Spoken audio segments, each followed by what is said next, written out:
This was an aggressive move, giving up a day 2 pick for a guy that has 1 year left on his contract.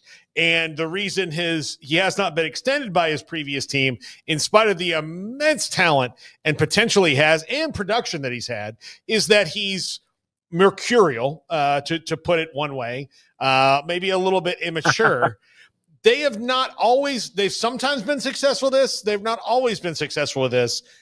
This is I don't want to say a perfect storm. This is a storm brewing. How do they navigate through it and make sure that everything works out for this? Because on paper, football-wise, it's a really good move, but there's a lot more layers to this.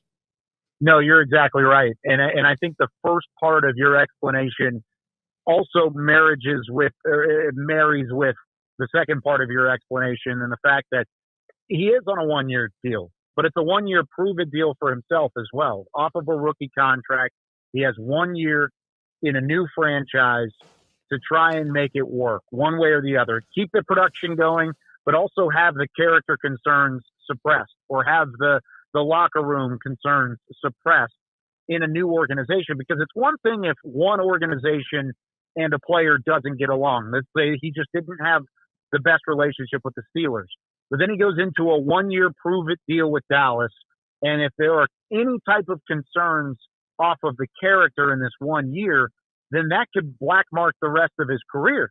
That could be a negative impact on what he could do in a new contract setting, in a new negotiation setting. So it's in everyone's best interest, the Cowboys' interest, the best interest of George Pickens, to have a good, solid relationship for the entirety of the year, because George Pickens at the end of the day wants to get paid, and he wants to have that second contract pay out the way that it definitely could, like you said, with the production, with the talent, with the upside of a 25-year-old who won a national championship at Georgia, has had 1,000 yards receiving, and just had some incredible highlights during his time in Pittsburgh. Now he gets a chance to be a number 2 or a 1B, however you want to put it, next to CeeDee Lamb, and put up that same production, but also marry that with having the positive impact throughout a locker room. I think that's an underrated part of this deal. The 1 year side of it actually works out for both parties.